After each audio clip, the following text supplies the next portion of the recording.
capitalist show that I really enjoy talking to. He is a superstar on FinTwit. So if you're not following him, make sure you do so at the end of this interview. But his name is George Goncalves. George, welcome back to the Rebel Capitalist Show. Feels like an eternity.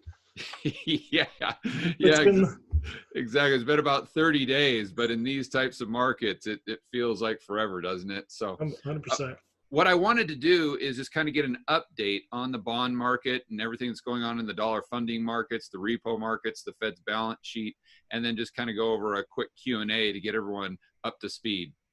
Yeah, let's kind of start from the top, right? I mean, there's been a whole laundry list of new alphabet programs that have been launched by the Fed. I mean, we've had the traditional kind of QE expansion, but if you kind of bucket the two, well, if you think about the Fed's balance sheet as like there's liquidity programs and then there's actual outright QE. Okay. The outright QE has outpaced the liquidity programs this time versus what we saw in 2008. So, in our earlier show, we were discussing, they're going to bring back all of the ABCs. They brought back the commercial paper facility, the primary dealer credit facility, and discount window borrowing. The repo was already ongoing since September of last year. Right. But those were the liquidity programs. They're like, meant to be short-term in nature, although they've kind of been rolling for a while, at least the repo side. But the liquidity programs haven't really seen much take-up. I mean, there's actually there's also a money market fund liquidity facility that was also launched. They're relatively really small in comparison to what we saw in 2008. And I think that's like probably the most glaring thing that makes this time period different from 2008, 2009 is that the Fed is really in here to support the treasury market and the mortgage market in size. I mean, 2/3, if not almost the majority, definitely the majority of all of the Fed balance sheet expansion came from those days when the Fed was buying $75 billion per day of treasuries, a boatload of mortgages. They've been slowing down that pace over the last month or so. But over almost $2 trillion or so, counting, because this is a running rate. I think by the time people look at it a week or so from now, and it's going to be over $7 trillion. Exactly. We started at $4 trillion, right? So the balance sheet, $4 trillion, going on 7, most likely going towards at least 9. Just so everyone knows, it's April 29th today. Just as you have to kind of timestamp it. Yeah. Because we're literally, I mean, at the pace that they were going and what the capacity they have for these other liquidity programs, which I'm still downplaying because they're not being used to their full capacity, we could easily get towards 10 trillion. I mean, and we started at 4, and they were trying to shrink the balance sheet for a year and a half, 2 years, kind of deep six that, and here we are with a massive balance sheet.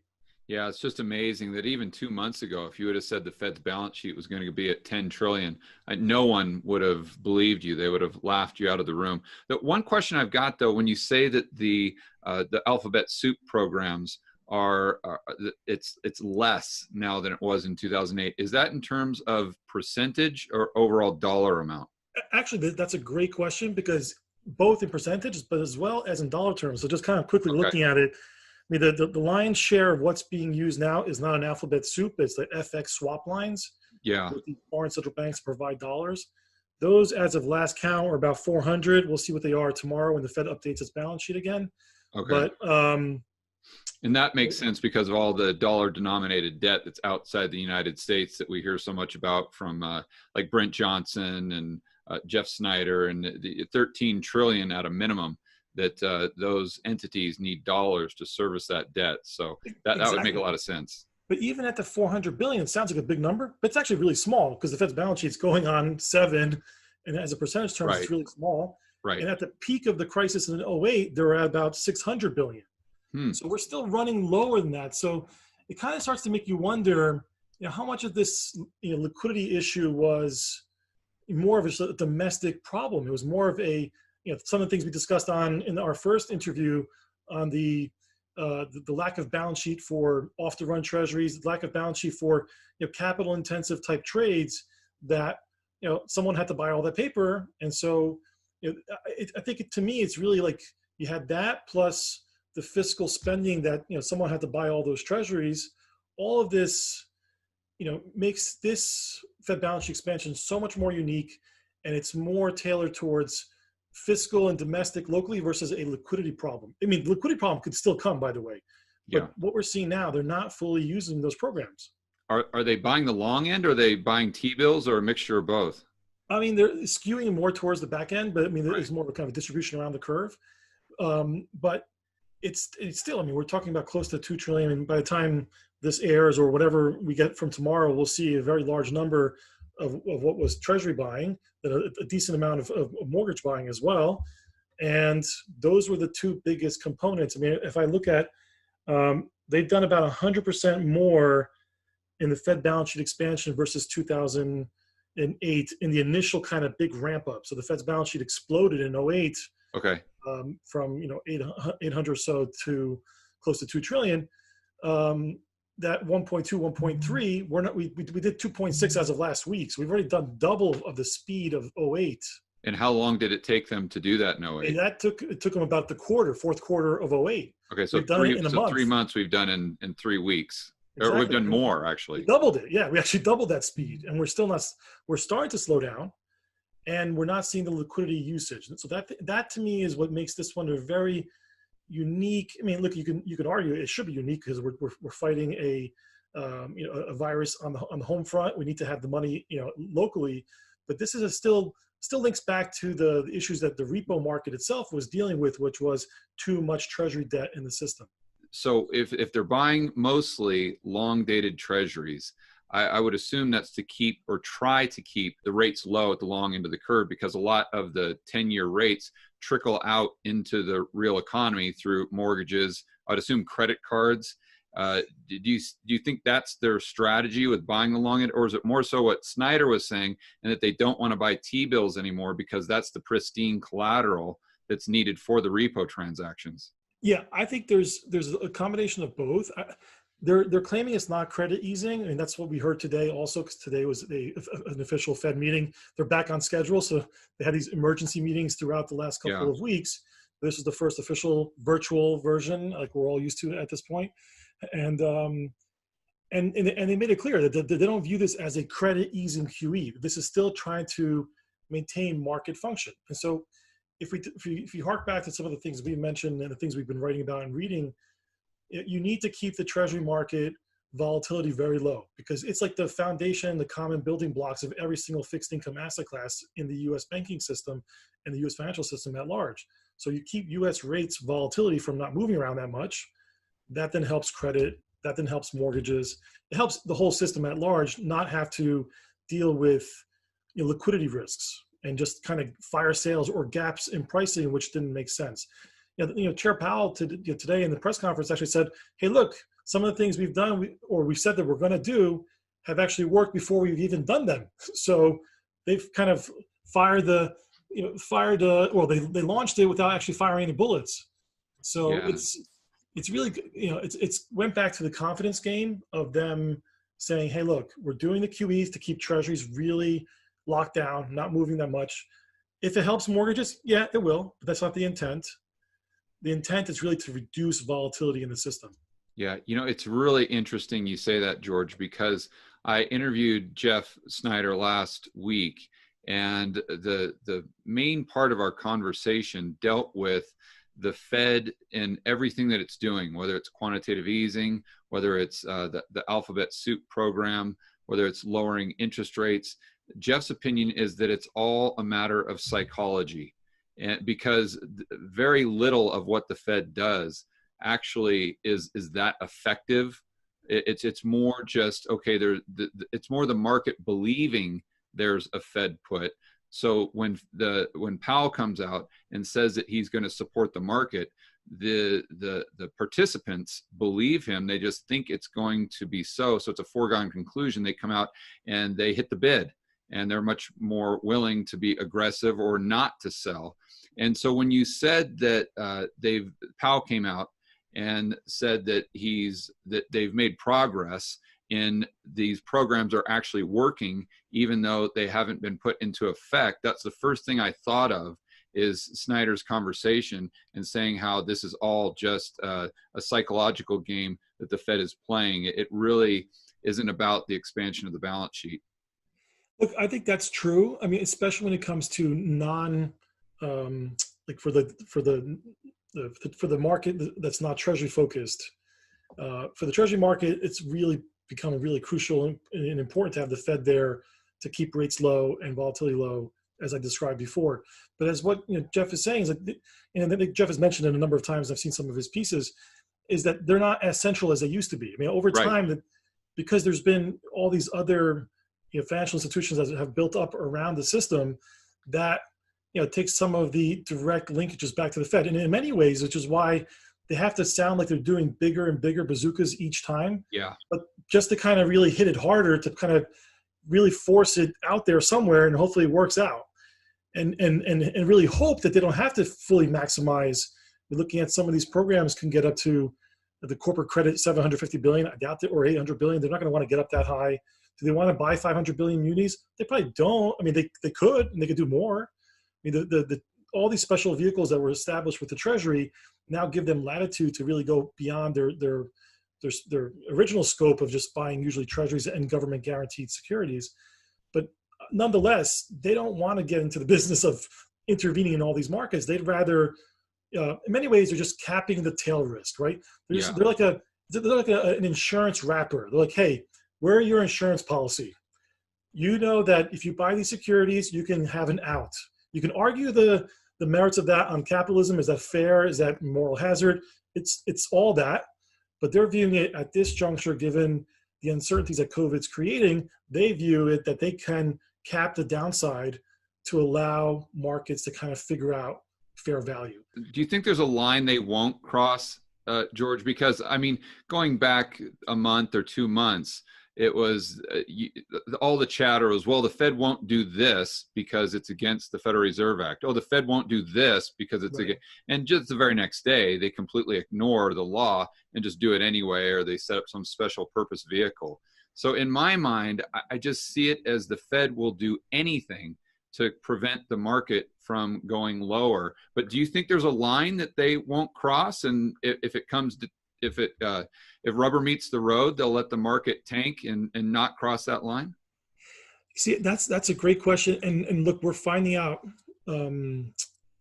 firsthand that when it gets a little dicey, they're quick to kind of come up with some new acronym and launch a program.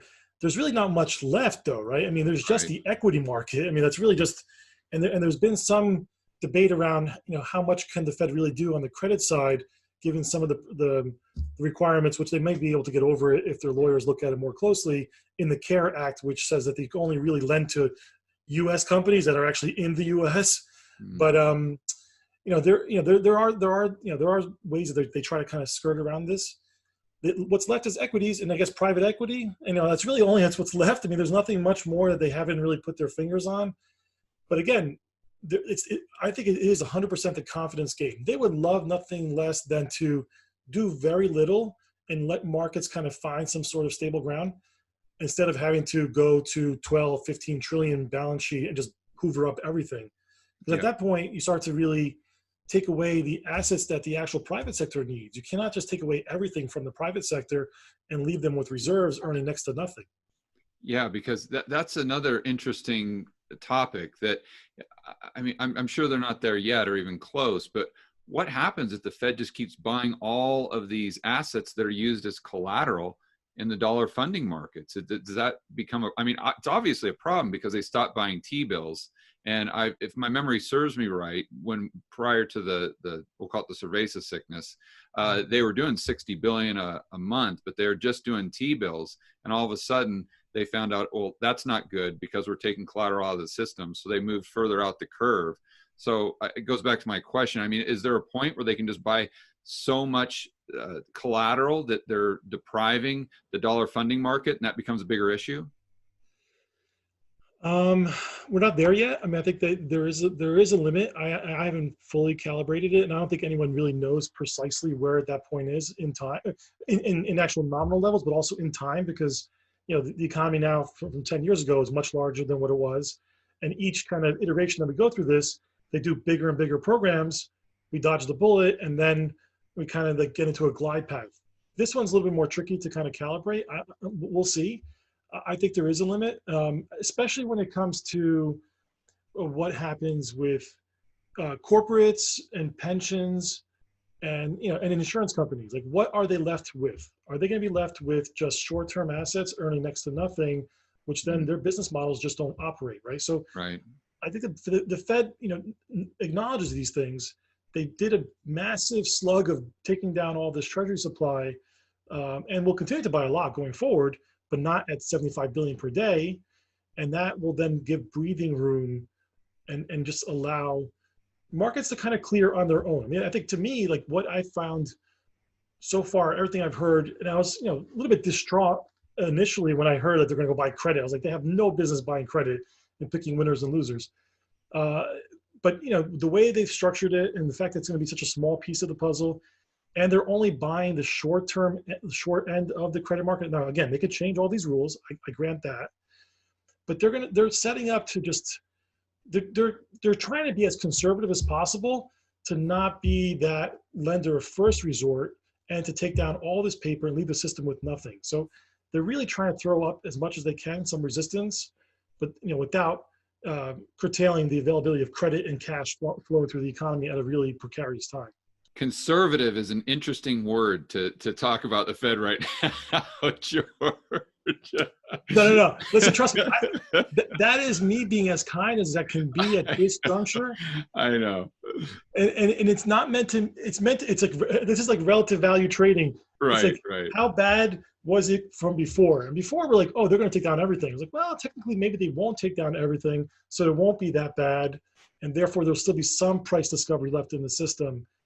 I mean, I think they would love to see nothing less than, we get through this weird period because earnings, we don't know what they really are in the economy. Right. We don't know how much cash flow is really going to kick off in that sense. Get to the next 2 quarters, see what happens with this virus and how we handle it, and then like what capacity is the economy at? If it's at 60%, then every asset class that I kind of look at that's risk market based is overvalued, and the Fed could allow them to, not gracefully, they're going to have like moments where we look up and say, that's not worth it there. It's going to come back down. The question is, do they draw a line in the sand? And what level is that line in the sand? Yeah. I think they just don't want, what was happening in March felt like a collapse, right? It felt like a collapse that could have made, 08 look like a walk in the park, right? If they did not really throw up a couple trillions, we could have been down, who knows how much we would be down. We would have the building blocks, which are the treasuries again, would be infecting every single asset class. We cannot let that happen. It might eventually one day, who knows when in the future happen, but at this point, they're going to do their darndest to not let that happen on their watch. So treasuries are sacrosanct. They're going to be kind of, cared for. Mortgages similar.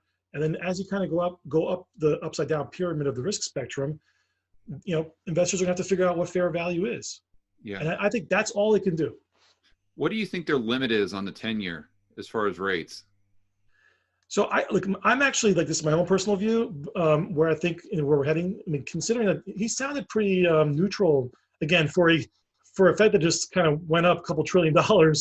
It's hard to say that, but he was pretty like, hey, monetary policy is appropriate for now. They're not going to do negative rates. I don't think they'll do negative rates anytime soon. So all they really have left is the yield curve control and buying equities.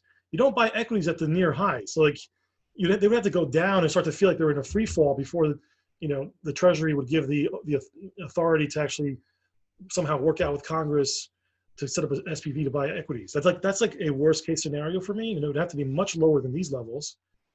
And so it really comes down to the level of the 10-year.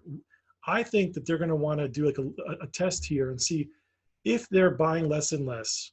Does that create a taper tantrum 2.0? Does that cause the 10-year to go back up to like 1%? Is that like the new ceiling for them? Will they come in and say, look, 1%, you're not going to go higher than that. We've been sitting under 1% since the volatility that we saw in March. So if we get into a period where, look, the economy is opening up slowly, people are going to get somewhat more optimistic that maybe we've dodged the worst case. And if the economy looks a little bit better into the summer and rates back up and there's all this Treasury long-term supply and the Fed is buying less, we can get to 1% on the 10-year. And then the question then, does the Fed say, uh-oh, we're buying 10 or 15 billion per day. We got to go back up to the big number to slow it down from it going to 2 or 3%, right? We're going to be in that kind of game for the next 3 to 4 months, in my humble opinion. Okay. And that will be the next iteration of Fed policy.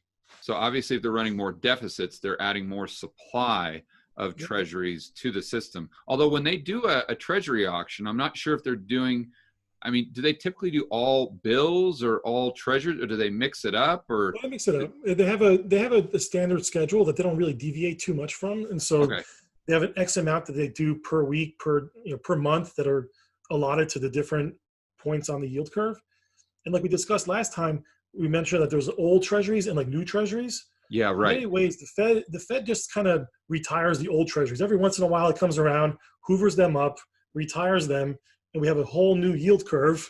That's all these new treasuries at much lower yields, and they're issued on a periodic basis. okay. So So if there's a yeah, lot more supply, just assuming that the government is going to continue with the CARES Act, maybe they do oh yeah, UBI, who knows what they're doing, but the yeah, deficits, I heard the other day for this year projected to be something like 3 trillion, or I mean, it was some crazy number. yeah. So if the government is producing a lot more supply of treasuries, I would assume that means the Fed has to buy more treasuries in order to keep the interest rate low. Or do you think that inflation expectations are so low that they might not have to do that? Or how does that all work out? Yeah, look, that's what I'm trying to get at. There's this. I think we're now entering into the period where they're going to do some experimenting, not at the mercy of trying to let rates just kind of get out of control, because they would never let that happen. But we're locked. Let's call it 50 basis points to 75 for Okay. basically a month now on the 10-year. Yeah. If supply kind of comes in and the Fed is buying less, all else equal, and if the other asset classes are still doing okay, the 10-year can go to 1%. And then what do they do then?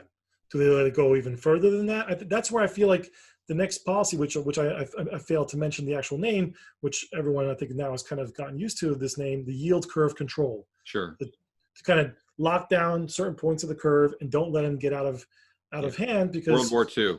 it's a World War II phenomenon. Japan's doing a similar version as well.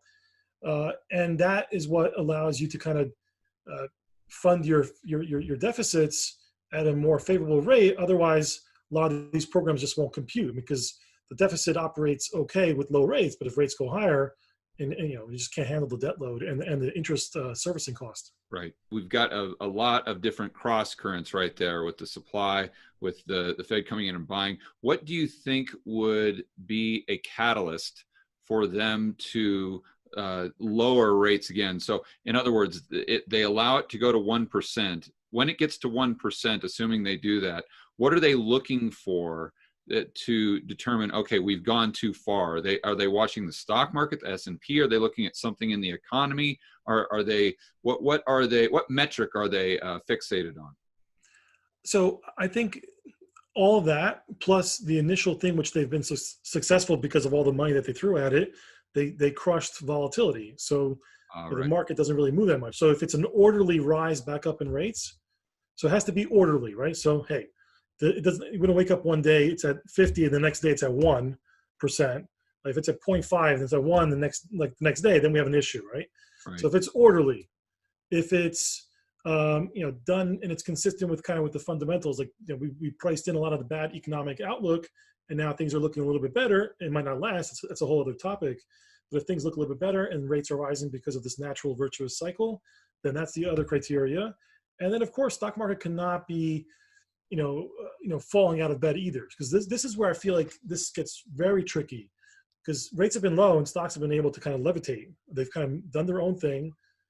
If rates start to go up again, they're both competing with equities again, even though rates are low. If you want to lock in some of your gains, you can now get higher rates in the bond market if that were to happen. So you have that dynamic, but also what any policymaker will tell you if you really ask them, what really keeps them up at night is both bonds going down and equities going down. Like if there's like nowhere to run, nowhere to hide, and it's just cash, and they clearly don't want people to be in cash. So if you have a situation where the bond market's not responding to their gestures, and equities are rolling over because people either take profits or they realize the economy is going to be that bad, that's like their worst case scenario. So I think those three things kind of combined with other factors, with what's going on with the dollar globally, all those things will play a role in when do they feel like enough is enough? Do you think that because the Fed is printing a lot more money to buy treasuries or to buy mortgage-backed securities, I'm assuming they're buying the majority of those from the primary dealers, and they're doing a lot less with the alphabet soup stuff. Am I correct to assume that has the effect of producing fewer deposits in the real economy and more just plain bank reserves?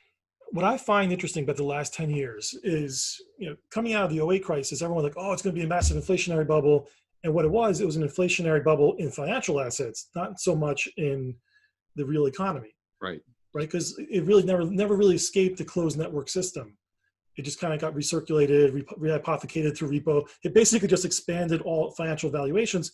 But also, by the way, we were starting from very cheap valuations too, because we saw a big correction in equities and credit and housing. So things were cheap in '08 and '09, even 2010. Right now, things are not cheap. We're trying to do suspended animation, keep financial values high and not let them actually correct. I think in this is the instance where it might not be fully inflationary at this juncture, but the more that they do this, and if they don't unwind these programs, 2-3 years down the road, it is going to be massively inflationary. Yeah. And that's where I've been a bond bull, for those that know me, for over 20 years. I mean, I've been, started, when rates were kind of heading down, and I'm like, they're never going to ever go back up again because we have so much debt load. We can't afford higher rates because the system won't work. So now we get to the kind of end game where they have to pin everything, either through yield curve control or very low rates, but they're doing it through the QE channels and the expansion of the balance sheet. This is where I think the rubber hits the road. Whereas the people that got it wrong in '08 and '09 about inflationary risks, now they're going to start to percolate. And it won't come all of a sudden, because we're still dealing with deflationary shocks if the economy is offline. But as the economy comes back online, as we change our supply chains, bring a lot of the stuff back home, you're going to see, the M2 actually is, by the way, up a decent amount. So in the last couple months, I know it's been up huge since 2008, but in the last few months, yeah. I mean, on a year-on-year basis, it's pretty big. I have to go back and check. I have to look at it, but yeah, I think it's one of the biggest rises. So I feel like, and plus, what's different is, in the past, they would give us like a finite amount of, like, this is how much QE we're going to do, so that a year from now, the year-on-year change goes to zero, right, or just stops growing, right? But if they're committed to this until we get out of this crisis, who's going to take it back? Are they going to really? They couldn't unwind the QE1, QE2, QE3. Right. They're not going to unwind this one. Right. And it was half the size. So let's get to 8 to 10 trillion. You think they're going to go back to 4? No way, right? So this is where I think the rubber hits the road and it becomes inflationary. Now, the bond market's smart and sniffs those things out. But at the same time, it's trying to balance, like, how much buying the Fed is actually doing, which is pretty massive. And there is still a captive audience from these large investors that have to put their capital somewhere. But over time, they're going to start to kind of command a premium. And that premium will force curves to stay steep, inflation to kind of be embedded back into the curve. It will happen. And then we'll have, moments where it happens all of a sudden. The Fed will have to then really buy a lot to kind of slow it down. Yeah, but then they increase their balance sheet, which the market sees as inflationary. It exacerbates the problem to a certain extent. And one thing I'll try to think through it out loud here. I look at M2 since 2008, and it's just a hockey stick. But then to contrast that, you look at velocity. So if velocity would have stayed the same, most likely we would have had serious inflation. But that's true. Velocity That's very true. Went down pretty much as M2 went up. Do you think the reason why velocity fell off a cliff so much is because a lot of the broad money that was created went into the financial system or went into assets where the velocity just isn't as high as if it were to be in the checking account of the middle class and just the average Joe out there? That would be my first question. Do you think that's why the velocity tanked so much? Yeah, I mean, because there's less turns, right? It's just not turning so much. I mean, it was captive in the financial system. This time they're actually, distributions into small businesses. I mean, there should be more, in my humble opinion, but it's actually, making its way there. And a lot of it's either non-recourse or forgivable loans. I mean, that right there is inflationary, right? Well, velocity for sure. And velocity too, because it's just going to spike. So no, I think there's, a whole host of reasons why this is different from before. '08 was a banking crisis. I mean, this one has the potential to become one if the Fed doesn't stay on top of it as it's doing now with all these programs. But they're going to, again, dampen volatility, kind of like numb us into this kind of slumber. But we're dealing with an economic fallout, which they cannot really fix because it's out of their control, right? Okay. And it's similar for the fiscal side too. And they just have to kind of ride this out, and hopefully the economy bounces back in the next 18 months to 24 months. But the question we have to all ask ourselves, will they pull out the money that they put in? I'm saying pretty much no. I mean, I'm no professional. I'm just an amateur. But from my standpoint, I don't see how on earth they can reduce the size of their balance sheet if it gets up to 10, 15, 20 trillion when they couldn't even reduce it at 4.5. I mean, they got it down to, I think, 3.7 before they had to put the brakes on. And so in my mind, the more they expand their balance sheet, the more the financial economy and the real economy gets addicted to the expansion of that balance sheet, or the more it's like an evolutionary process where the financial economy evolves, the real economy evolves, but it evolves around the Fed's balance sheet. So that's kind of the catalyst. That's the hub that makes everything work. So if because all of these economies are built on top of a balance sheet, you reduce the balance sheet, and all of a sudden the whole house of cards comes crashing. And that's kind of how I see it in my mind. But, and I know you're short on time. I wanted to ask you a question, George, because I've been thinking about this and I really wanted some professional insight on it. And I'm just, because I'm in Medellin, Colombia right now. And so most of my expenses are denominated in pesos, and I've lived outside the United States for a long time.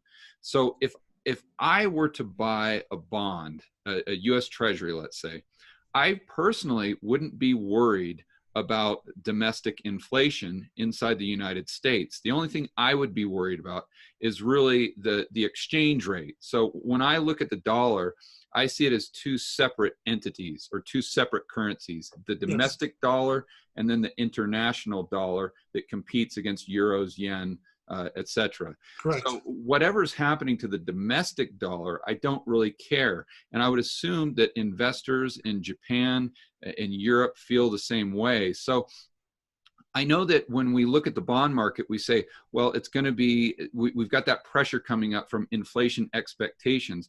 But if the majority of bondholders are actually outside of the United States, could they be looking at a different type of inflation than the market is looking at, just being domestic Americans looking at the CPI? Look, there's a lot in what you just kind of laid out there, and unpacking it slowly, just thinking about, yes, there are multiple dollar regimes globally, and the largest one still is the US one, right? Because it's obviously our currency. But it's an artifact of the petrodollar. It's an artifact of just international trade. There's so many different dimensions to it that what the Fed wanted to do now is avoid trying to fix everything at the same time, like fixing the Treasury volatility issue, fixing the lack of dollars that were going out of the country because we're just not consuming as much as before. And you see what's happening to commodities and oil prices; they're all cratering. So there's less actual dollars leaving the country to kind of replenish some of those obligations that they have, right? I mean, I think what we're coming up towards is at some point, rethinking, the dollar's role in the overall system. It doesn't happen overnight. None of these things happen overnight. Right. We're just kind of living through this continuum of time where inflation, yes, will happen. Can I guarantee you when it's going to exactly happen? I don't know. But I do know that I'm much more confident now than I was 10, 12 years ago. But when you say inflation, are you talking about the dollar going down on the DXY losing value, or are you talking about just local domestic consumer price inflation, the cost of food and your rent or education, healthcare going up? I think a combination of both, but I think what will end up, this is where I become somewhat a little bit more optimistic on the long term. Like we're gonna have some some weird version of the 1970s. Nothing ever repeats exactly the same, but you have a big explosion higher, a lot of deficit spending during the 60s, and you get this period where the only way you fix it is like with higher inflation to make it easier to kind of deal with all this debt overhang.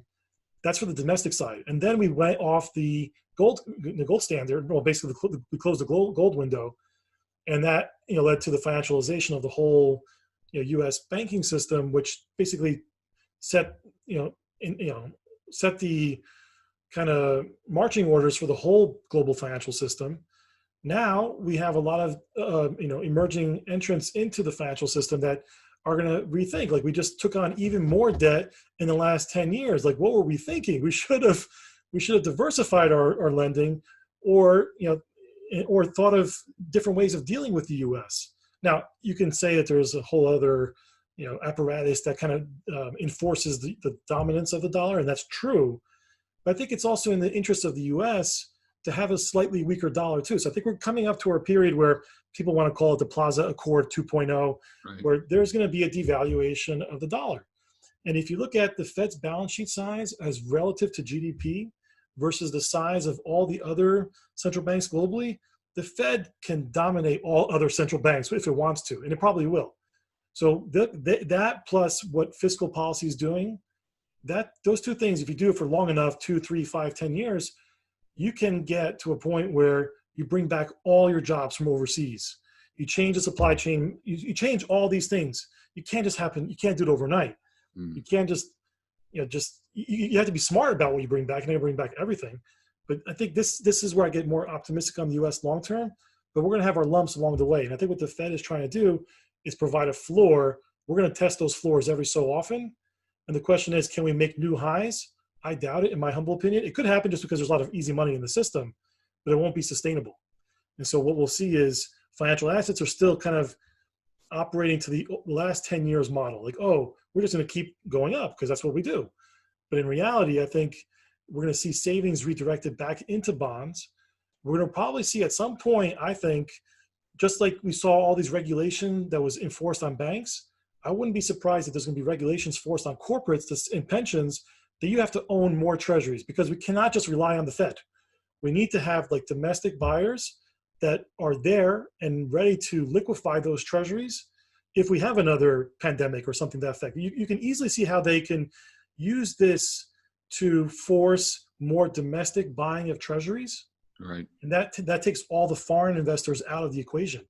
And then that by design, you get off the dollar standard over like a 5-10 year window. You could basically force everyone from pensions to corporates, because banks were forced through regulation to have these liquidity pools like the LCR and all these high quality assets that were supposed to hold them on their portfolio. They could do the same thing for corporates and say, listen, you have to do less stock buybacks and you have to buy more treasuries because we're going to have to issue a ton of them to keep funding this government to kind of keep things operational in the US as we bring back our manufacturing capacity. So that's where I think long-term we're heading. And that's how you get off this kind of dollar is the only medium of exchange. Okay. Boy, there's a lot to unpack there, but I'm just so curious if they, well, number one, with the market, if the buybacks going back to 2010 are 90% of the market going up, if they're not allowed to do buybacks anymore, then where's your buyer other than the Fed for the market going back up to 30,000? That's something I've thought about quite a bit. And also, if what you're saying is they're going to take, and now we're going to have the corporate balance sheet compiled of a lot less of their own shares and a lot more treasuries. Well, now they're holding an asset that does not like inflation. So going back to the Fed pegging the yield curve, if by chance they got to a point where they couldn't continue to peg the yield curve because the market was just pushing up interest rates because of inflation expectations, and they somehow lost control, then the corporate balance sheet is now loaded with treasuries that will just get hammered if the Fed loses control of the long end of the curve. And so that puts more pressure on the Fed to peg the yield curve, which means more money printing, which could lead to even higher domestic inflation when you're looking at consumer prices. And then you combine that with the deglobalization and the supply chains coming back to the United States, which has to be inflationary, I would assume, because you're going from $2 an hour labor back to, call it $15 or $20 an hour labor. And boy, that seems like it could be no bueno right there. It's no bueno, but listen, what they might, again, if they're doing the suspended animation and kind of flooring risk assets and they won't let them go down any further, we're just basically we're going to be exchanging one risk for another risk, which is we're exchanging liquidity and financial risk for inflation risk. Yeah, and so right. those corporate balance sheets, we've seen instances in the past where equities go down 50, 60%. So if they lose 10 or 20% because bonds go down in value, that's the price you pay for having to get bailed out over the last 10, 20 years. Yeah. All right, buddy. I'm going to be, I just really appreciate your time. I know we were only supposed to go like 20 minutes. It's probably been about an hour. So I thank you for your time, buddy. And for those of my viewers who might want to find out more about you, I know you're super active on Twitter. You want to give out your handle and maybe your website? Yeah, sure. I mean, for now, just kind of look me up on Twitter. It's at Bond Strategist. It's pretty easy. I'm the only one that has that. So, follow me. I appreciate it. And, I've been trying to at least kind of impart some of this wisdom and make sure people are aware of, there are, unique aspects to the bond market, which the everyday person doesn't really know. So financial literacy is something that I think, we really need to do. And you do a tremendous job. I see all the videos that you do. And I'm sure that helps a lot of people understand the complexities of the world that we live in. All right, George, I appreciate it. And I can't wait to do it again. Likewise. See ya.